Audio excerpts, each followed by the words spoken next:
Governor state bank نے یہ کہا ہے کہ نہیں ہماری پالیسی جو ہے اس کا اثر ہوگا. تو یہ بات تو صحیح ہے کہ ایمانداری کی بات یہ ہے کہ ڈار صاحب نے تو کوشش کی کہ IMF پروگرام پہ عمل نہ ہو یا ان کی جو ڈکٹیشن ہے اس پہ عمل درآمد نہ ہو، لیکن بہرحال حکومت کو گھٹنے تو ٹیکنے پڑے ہیں. لیکن پھر یہ بتائیے نا گوہر اعجاز صاحب کہ پھر آپ مسئلے کا حل بتائیں کہ کیسے یہ کیا جا سکتا ہے کہ یہ ہم انٹرسٹ ریٹ نہ بڑھائیں، مثال کے طور پہ ہم IMF پروگرام نہ لیں اور ہمارے مسائل حل ہو جائیں. یا اس وقت ہم کیا IMF کو کنونس کر سکتے ہیں؟ ہمارا کوئی آرگومنٹ ایسا ہے جو کہ ظاہر ہے کہ کتابی بھی ہونا چاہیے، کیونکہ IMF جو ہے وہ تو پھر کتاب کی بات زیادہ کرتا ہے نا، وہ ہمارے ملک کو تو اتنا نہیں جانتا ہے جس کی ہم گفتگو کر رہے ہیں. کہ کیا دلیل ہے جس سے ہم یہ ثابت کر سکیں کہ یہ تو ہم نے ثابت کر دیا کہ یہ بہت نقصان کا سودا ہوگا آگے چل کے ہمارے لیے، لیکن اس سے بچنا کیسے ممکن ہے؟ کامران خان صاحب، اس میں دیکھیں سب سے امپورٹنٹ بات ہے کہ میں ہمیشہ سے آپ کے پروگرام میں 4 سال سے اس کا آرگومنٹ دیتا ہوں کہ یہ ہمارے ملک میں کاسٹ پش انفلیشن ہے، ڈیمانڈ پل نہیں ہے. اچھا، یہی بات اس سال جب امریکہ میں جب اسی طرح سے کنزیومر پرائس انڈیکس بڑھا 20 سالوں کے بعد، ادھر تو سود کا ریٹ 0.5 اور 1 رہتا تھا، جیسے کہ ہمارے قرآن شریف میں لکھا ہے کہ سود حرام ہے، انہوں نے تو وہ اپلائی کر دیا. اور اپنے ملک میں ٹریجری بانڈز کا انٹرسٹ ریٹ ہی نہیں تھا وہاں پہ، تو اور پوری دنیا کا پیسہ بھی لے گئے. آج جب ادھر دنیا میں قیمتیں بڑھی تو انہی کے اکنامک تھیوری ان پہ لگائی گئی کہ جناب اب آپ بھی قیمتیں بڑھائیں، آپ کے یہاں انفلیشن آ گیا. تو آپ حیران ہوں گے کہ ایک اکانومسٹ جس نے یہ تھیوری پیش کی، جوزف سٹکلٹس ان کا نام ہے، ان کو نوبل ایوارڈ دیا گیا ہے کہ اگر کاسٹ پش انفلیشن ہو تو سود سے نہیں کنٹرول ہو سکتا یہ انفلیشن. تو یہ گوہر اعجاز نہیں کہہ رہا، یہ کامران خان نہیں کہہ رہا، یہ جوزف سٹکلٹس نے جب یہ تھیوری اس سال امریکہ کو یہی بیماری آئی کہ بھئی دنیا میں فیول بڑھ گیا ہے، دنیا میں انرجی پرائسز بڑھ گئی ہیں، دنیا میں کموڈٹی پرائس، تو اب ملک میں انفلیشن آیا ہے تو کیسے کنٹرول کرنا ہے. تو انہوں نے اپنے ملک میں نیگیٹو انٹرسٹ ریٹس رکھا ہوا ہے اسی تھیوری پہ، اور اس آدمی کو سٹکلٹس کو انہوں نے نوبل پرائز ایوارڈ دیا اکنامکس میں کہ آپ نے کمال بات کر دیا. تو یہ بات تو ہمارے ملک میں سامنے ہے کہ ہمارے ملک میں کاسٹ پش انفلیشن ہے. یہ ہمارے کو اس دوائی سے جو دی جا رہی ہے سود کی 17% سے 6 ٹریلین کا سود بنے گا سالانہ، جو ہمارا 35 ٹریلین کا ڈیٹ ہے، اور اگر یہ 3% اور بڑھا دیا تو 1 ٹریلین روپے اور بڑھے گا. تو اس کا مطلب ہے کہ آپ ٹیکس کہاں سے لائیں گے؟ 7 ٹریلین تو ہمارے یہاں ٹیکس نہیں کلیکٹ ہو رہا، تو 7 ٹریلین کا اگر آپ سود دے دیں گے تو اس کے بعد آپ نے ملک کیسے چلانا ہے؟ تو اس کا سلوشن صرف ایک ہے کہ ہمیں اپنے آرگومنٹس کو جو ہے وہ IMF کے سامنے پیش کرنا پڑے گا کہ ملک چلانے کے لیے. پھر بولیں گے فسکل ڈیفیسٹ ہو گیا، پھر بولیں گے دوبارہ سے جو اور ٹیکس لگاؤ. تو کیسے ملک چل سکتا ہے؟ ہمیں اپنا ملک کو جو ہے نووا ہمارا پروگرام ہے یہ اس کو مکمل کرنا ہوگا. ہمیں اپنا انڈیجنس سلوشن نکالنا ہوگا کہ ہم نے اپنی اکانومی کیسے چلانی ہے. آپ دیکھیں، آپ کو وہی ڈالر آپ سمجھتے ہیں IMF پروگرام آ جائے گا تو کیا روپیہ ڈی ویلیو ہو گیا 225 سے 275 روپے. تو کیا آج کے دن ہمارے ہاں ڈالروں کی بارش ہو گئی ہے کامران خان صاحب، یا نہریں بہہ گئی ہیں ہمارے ہاں ڈالروں کی، یا درختوں پہ ڈالر آ گئے؟ ڈالر تو وہی ہیں، یا ریمیٹنس کے یا ایکسپورٹ کے، اس کے علاوہ تو ڈالر نہیں ہے. اور اگر وہ ڈالر آپ کرنسی کو ڈی ویلیو کریں گے پھر انفلیشن آ جائے گی، پھر کہیں گے اور انٹرسٹ بڑھا دو. تو سلوشن ہم نے خود نکالنا ہے ملک میں بیٹھ کے، اور وہ ایک ہی ہے، ایکسپورٹ ایکسپورٹ ایکسپورٹ. یا اپنے ہم ہیومن ریسورس کو تیار کریں، ان کو باہر اس کی جو ہے وہ IT کی ایکسپورٹ کریں اور اپنی ایکسپورٹ بڑھائیں، اپنے ملک کو ڈسپلن کریں اور ڈسپلن کر کے پیسے کمائیں اور اس کے بعد خرچیں. سلوشن اس کا یہی ہے، اور اس کا کوئی سلوشن نہیں ہے سارے مسئلے کا. تو اچھا عارف بھائی، پھر یہ فرمائیے گا کہ ہمیں ہمارے ایک عام آدمی کو اور گورنمنٹ کو تھوڑا سا ایکسپلین کیجئے، کیونکہ آپ ان تمام چیزوں کو بہت عمدہ طریقے سے جانتے ہیں، کہ اس کے براہ راست اثرات کیا ہوں گے. 20% شرح سود ہو جاتا ہے، یہ بجلی کی قیمتیں بڑھ جاتی ہیں، یہ گیس کی قیمتیں ابھی بڑھ رہی ہیں، بڑھ جاتی ہیں، یہ انفلیشن برقرار رہتا ہے، یہ تمام صورتحال جو ہے. تو یہ جو کاروبار اور صنعت ہے جس سے آپ براہ راست وابستہ بھی ہیں، یہ کس طریقے سے امپیکٹ ہوگی؟ اگر ڈاکٹر حفیظ پاشا کہتے ہیں کہ اس میں 30 لاکھ لوگ بے روزگار ہو جائیں گے، اور ہماری جو غریب لوگ ہیں وہ غربت کی جو لکیر ہے اس سے مزید کئی دسیوں لاکھ لوگ نیچے چلے جائیں گے، بے روزگاری ہوگی، اور ظاہر ہے کہ ریونیوز میں بہت بڑا شارٹ فال آئے گا. کیا یہ بات صحیح ہے؟ کیونکہ گراؤنڈ پہ تو آپ لوگ اس سے اب ڈیل کریں گے.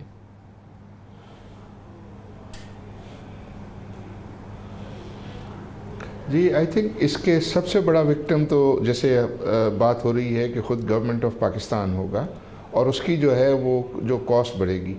دوسرے نمبر پہ جو لیبر انٹینسو یونٹس ہیں وہ زیادہ جو ہے وہ افیکٹ ہوں گے. مینس کنسٹرکشن جو ہے وہ افیکٹ ہوگا, سیمنٹ افیکٹ ہوگا, اسٹیل جو ہے وہ افیکٹ ہوگا, اور کچھ حد تک جو ہے وہ ٹیکسٹائل بھی جو ہے وہ افیکٹ ہوگا.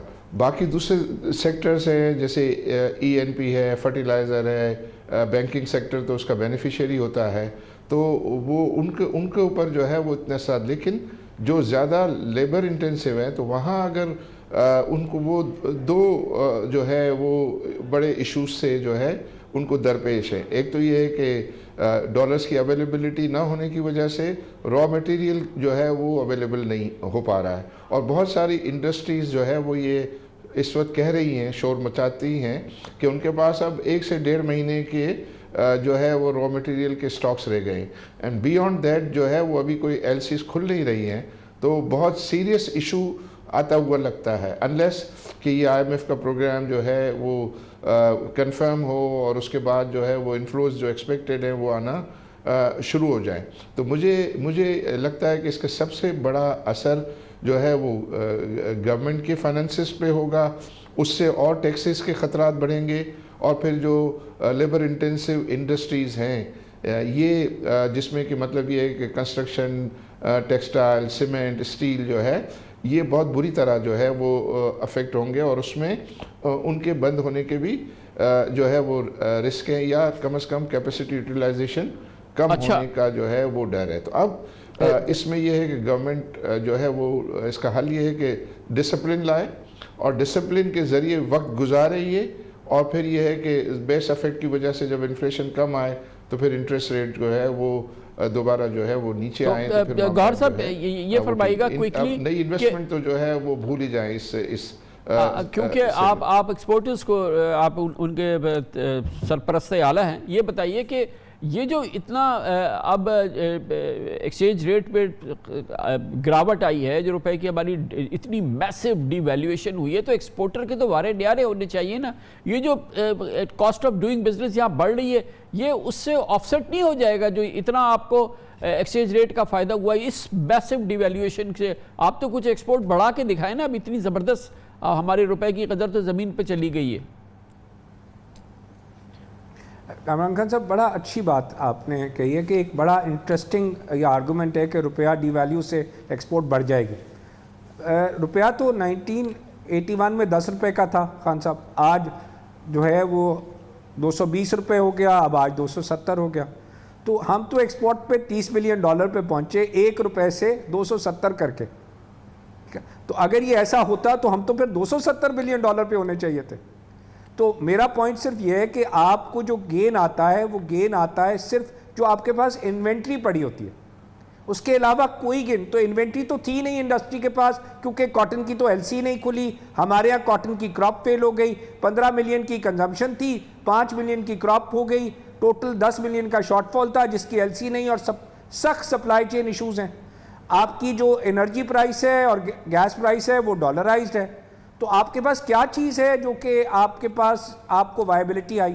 تو پلانٹ ہم نے $5 بلین کے لگائے جو کہ الحمدللہ یہاں کیپیسٹی موجود ہے, جو کہ آج کے دن اگر مجھے میری سپلائی چین دے دیں, مجھے اس کا کوئی ایڈوانٹیج کرنسی کا نہیں ہونا, مجھے صرف ایک ایڈوانٹیج ہوگا جو ہے کہ میرے مزدور کی جو کاسٹ ہے جو میری 25,000 تھی, 220 روپے کے ڈالر پہ وہ $110 ہے. وہ میں خود کہوں گا کہ اس کی قیمت بڑھائیں کہ اس کا زندہ رہنا مشکل ہو جائے گا اس قیمت میں 270. میں تو کہوں گا اس کی تنخواہ 30,000 روپے کریں فوراً. تو میں وہ $110 سے لیبر کو بھی نیچے نہیں رہنا چاہتا. تو کوئی ایڈوانٹیج بلٹ ان ایکسپورٹ میں کرنسی ڈیویلویشن کا ادر دین جو انوینٹری پڑے نہیں آتا. عربی ابھی آپ نے اپنے آخری جواب میں آخر میں ایک امید کی کرن دکھائی تھی, اس میں آپ نے کہا تھا کہ ان تمام اقدامات کے بعد آئی ایم ایف پروگرام کی بحالی کے بعد ہمارا ریزروز میں بہتری آئے, اور اس کے بعد یہ ہماری جو امپورٹس وغیرہ پھنسی ہیں یہ تھوڑی سی کھلیں, اور اس سے انفلیشن میں قرار آئے, اور پھر انٹرسٹ ریٹ کم ہونا شروع ہو جائے. گویا کہ آپ کو اس پورے ماحول میں ہمیشہ کی طرح سے بہتری بہرحال نظر آ رہی ہے؟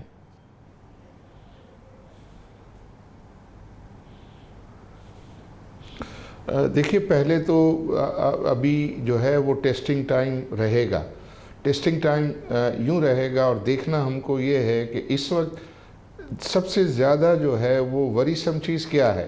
وریسم چیز یہ ہے کہ را مٹیریل کی سپلائی جو ہے وہ ڈسٹرپٹیڈ ہے، اور جو ہے وہ ٹیکسٹائل والے کہتے ہیں کہ ان کو کاٹن امپورٹ نہیں کر پا رہے ہیں، دوسرے جو انڈسٹریز ہیں وہ یہ کہتی ہے، ایون فرٹیلائزر جو ہے وہ کہتا ہے کہ را مٹیریل جو ہے ان کی امپورٹ جو ہے وہ نہیں ہو پا رہی، اس کے لیے ایل سی نہیں کھل رہی ہے، اور دوسرے سیکٹرز بھی جو ایل سیز نہیں کھل رہی ہیں، تو یہ مجھے لگ رہا ہے اپریل آن ورڈ جو ہے وہ تمام جو سٹاکس ہیں وہ ختم ہو جائیں گے، اور ختم ہو جائیں گے تو جو ہے وہ انڈسٹری کے بند ہونے کا خطرہ ہے۔ اب امید کیا ہو سکتی ہے؟ امید یہ ہے کہ آئی ایم ایف کے ساتھ جو ہے وہ ہماری پروگرام کی ریزمپشن ہو، ہمارے فرینڈلی کنٹریز کے فلوز آئیں، ہمارے ملٹی لیٹرل ایجنسیز کے جو ہے وہ فلوز آئیں، کچھ یہ جو انویسٹرز نے پاکستان کے اگینسٹ جو ہے وہ پلے کیا اور پیسے جو ہے وہ باہر لے لیے ہیں یا رکھ لیے ہیں یا روک لیے ہیں، وہ سب پیسے کا آنا جو ہے